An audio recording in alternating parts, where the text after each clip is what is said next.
Good morning, everybody. Welcome again to another edition of Park Roots. My name is Curtis Carman, the Director of Education and Programming out here at the Parklands.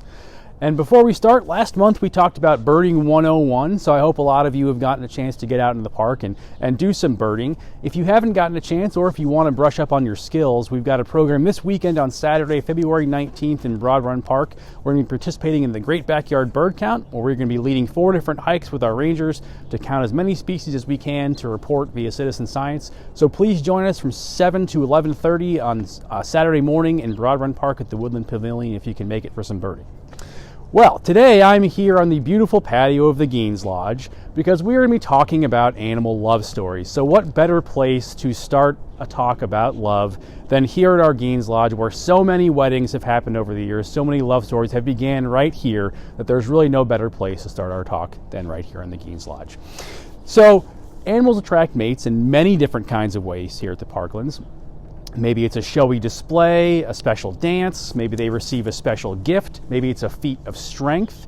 But whatever it is, all of these displays are meant to show that these mates are evolutionarily sound. So you want to pick a mate that you know that your offspring are going to have a great chance of survival. Maybe that's they're really strong, they've got a great sense of finding food. All these different things play a part in finding a mate. So, for instance, white-tailed deer will mate over the fall and the winter, and so those deer are going to find a mate. Usually the ones with the biggest rack will have the best chance at finding a mate, because the bigger rack means you're able to defend yourself. It means you're very strong. You've got very strong neck muscles to hold up that big rack, and so you're going to be maybe the best one to mate with because your offspring are going to have that best chance of survival. So lots of other animals have different displays. We're going to start in the air first. So we're going to be talking about some birds of prey here. So our red-tailed hawks and bald eagles, they will do some aerial displays. So red-tailed hawks will twirl and dance around each other mid-air, kind of showing their prowess in air. They're hunters, so they have to show that they are very good flyers. So they're going to twirl around each other and do all these beautiful dances to identify their mate. Bald eagles will do something similar, except they will actually lock their talons together and hurtle towards the ground. Sometimes they even won't get untangled in time before they hit the ground. And so it's a really unique mating display. So if you ever see it out here, let us know, because we're really hoping that bald eagles can build a nest out here one day. And another bird that we have in the Parklands, the loggerhead shrike, that's a really well-known bird for how it hunts. So it's going to catch some prey like a mouse, and they'll take that mouse, and to incapacitate it, they will actually impale it on a thorn or on barbed wire.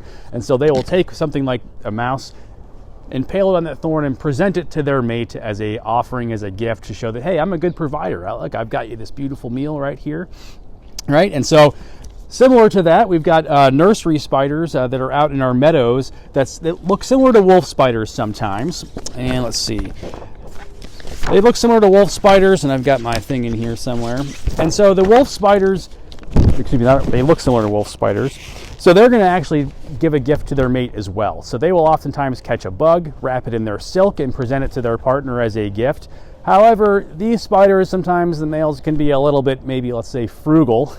And instead of putting a bug in there, they maybe will wrap a twig or something else up in silk to kind of trick their partner into thinking that they presented with something with a good gift. So, not the best way of doing it, but unique nonetheless. Also in our meadows, we've got prairie voles, and they are little rodents that will burrow underground. This is probably one of the cuter love stories out here in the Parklands. And so when these voles find their true love, they will undergo pair bonding. They are monogamous, and so they'll mate for life. And so when they go through their pair bonding, they will be so in tune, they will even breathe in unison.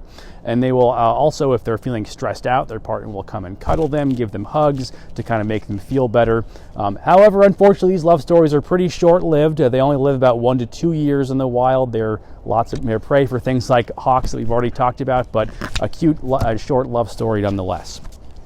Moving to our streams here, we've got our crawfish, one of our most popular animals here in our education program. And so this is a pretty unique. The female crawfish really respects feats of strength. And so to find her mate, they actually have to engage in claw-to-claw combat with the female. And so if the male is able to defeat the female in combat, she knows, all right, you're strong enough. If you beat me, then I think I trust you to have some good genes here. So pretty unique in that way. And lastly, we've got our red-eared slider. We've got a red-eared slider here in our education center, Randy, that we use a lot for teaching. We've got many that are here in our streams. And males have really long fingernails, and so when they've chosen a female they think they'd like to mate with, they will vibrate their fingernails really fast and kind of stroke her face very gently. I guess if it's gentle enough, the female will accept that and they will go ahead and mate. So all kinds of really unique love stories out here in the Parklands, and but lots of things to love about the park, right? So we really hope that you guys can come out to the park, explore some of our trails, and these beautiful sunshine. There's a lot to love about the park, right? And there's a lot to love about you, our supporters. We are 100% nonprofit here at the Parklands, so we are a donor-supported public park. We don't receive tax dollars for operations.